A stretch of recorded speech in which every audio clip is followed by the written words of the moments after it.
विष्णु महापुराण, यहाँ तक विष्णु पुराण करती है, स्कंद पुराण वर्णन करती है, कार्तिक खंड वर्णन करता है कि तुलसी का क्यारा गोल है, चौकोर है, षडाकार का है। उसका भी प्रमाण हमारे शास्त्र में लिखा हुआ है कि अगर तुलसी का कुंड गोल है तो वो ऐश्वर्य प्राप्त करता है, तुलसी का कुंड चौकोर है तो वंश की वृद्धि करता है, तुलसी का कुंडा अगर षडाकृति का है, 6 फलक वाला है तो वो घर में संपदा की वृद्धि करता है। ये तुलसी के कुंड का भी प्रमाण हमारे यहाँ शास्त्र में लिखा हुआ है कि कुंडा कैसा होना चाहिए, तुलसी के कुंड की आकृति कैसी होना चाहिए, तुलसी का कुंड होना कैसा चाहिए, उसका भी प्रमाण हमारे यहाँ स्कंद पुराण में लिखा हुआ है, विष्णु पुराण में लिखा हुआ है कि आपको क्या किस रूप में चाहिए। पर जगत है ना, दुनिया के आगे हाथ फैलाओ, जाकर निवेदन करो, यहाँ वाले बाबा के पास हो या वहाँ वाले बाबा के पास हो या उसके पास हो या उसके पास हो या जगत के पास जाओगे, दुख पाओगे, रुपया खाएंगे, चूना लगाएंगे, धक्के मार कर निकाल देंगे, 2-4-8 दिन घुमाएंगे फिराएंगे, कल आना परसों आना नरसों आना, ऐसा करना वैसा करना, बस बाबा यही घुमाते रहेंगे और तुम्हारे धन का चूना लगाते रहेंगे। पर निवेदन है इनसे बचकर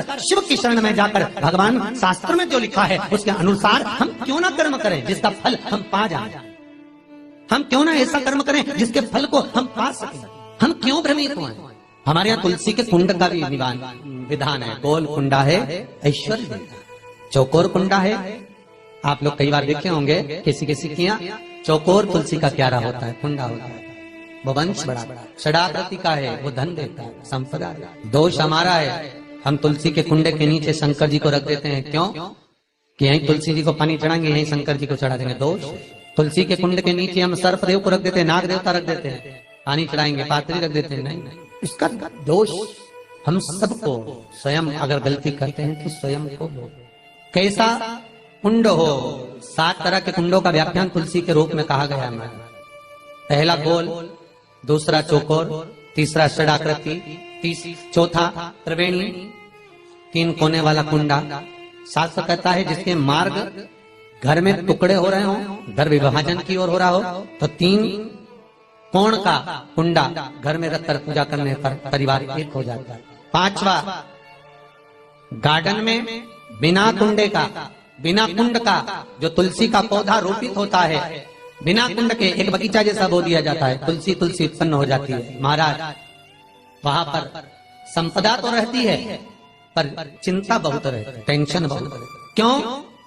घर के दरवाजे के बाहर इतनी सारी बगीचे में तुलसा कर दी, कोई निकल कर जा रहा था उसने थूक दिया, कोई निकल कर जा रहा था उसने पानी डाल दिया, कोई श्वान ने, कुत्ते ने, किसी ने, बिल्ली ने गंदगी कर दी, उसका दोष आपको लगेगा। इसलिए कुंड के अंदर तुलसा का वो धन तो देगा, जो तुमने बगीचे में तुलसा लगाई है, गार्डन तुलसा का करा, वो धन तो देगा, संपदा भी देगा, पर चिंता को बढ़ा देगा।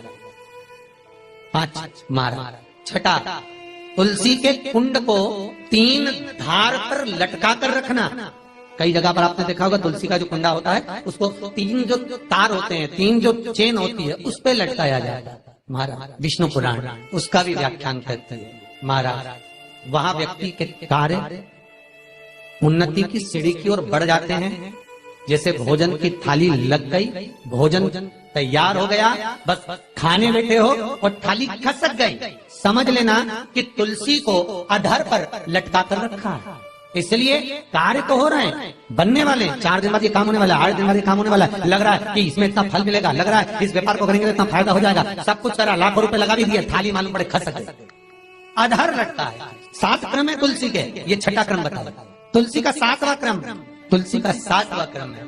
महाराज तुलसी का कुंडा जैसा घर के आंगन में है, तुलसी का कुंड जैसे घर के आंगन में विराज रहा है, ऐसा ही छोटा सा कुंड भगवान के लिए रोपित करें। प्रतिदिन भगवान की सेवा करते समय तुलसी का कुंड सम्मुख रखकर उसकी आराधना करना, फिर उस कुंड को वापिस बाहर ले जाकर रखना, फिर दूसरे दिन पूजन के समय पर कुंड को लाकर रखना। हम तो यहाँ तक कहते हैं विष्णु पुराण गर्ग संहिता कल्याण का तुलसी अंग यहाँ तक वर्णन करता है कि आप पूरे साल ये नहीं कर सकते तो कम से कम कार्तिक के महीने में भगवान के सामने तुलसी का छोटा कुंड, चौकोर वाला, गोल नहीं, चौकोर कुंड लाकर भगवान के सामने रखकर छोटा सा कुंड का पूजन कर भगवान के साथ उस कुंड को वापस बाहर विराजमान करें, फिर कल लेकर आए, फिर विराजमान करें। आप पूरे साल नहीं कर सकते तो 1 महीना, उसका फल 1000 गुना प्राप्त होता है।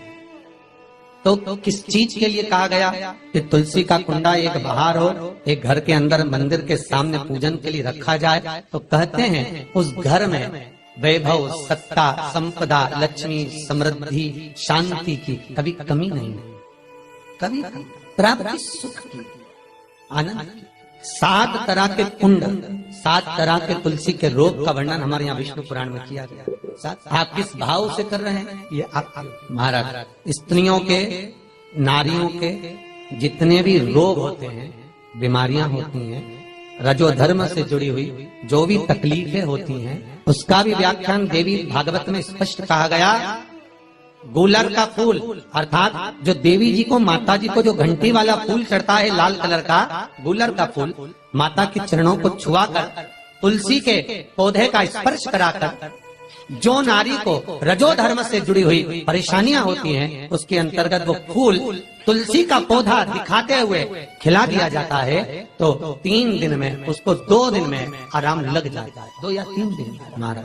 तो शास्त्र कह रहा है आराधना में आप हाथ की माला, कर की माला ना भी रखें तो घट की माला, तुलसी की माला, रुद्राक्ष की माला आपके कंठ में होगी। तो 21,600 श्वास जो मनुष्य के शरीर से प्रतिदिन निकल रही है, 21,600 श्वास जो मानव के शरीर से प्रतिदिन निकल रही है, उस श्वास के बल पर आपकी घट की जिह्वा से वो मंत्र जाप हो जाएगा, उसका पुण्य आपके खाते में।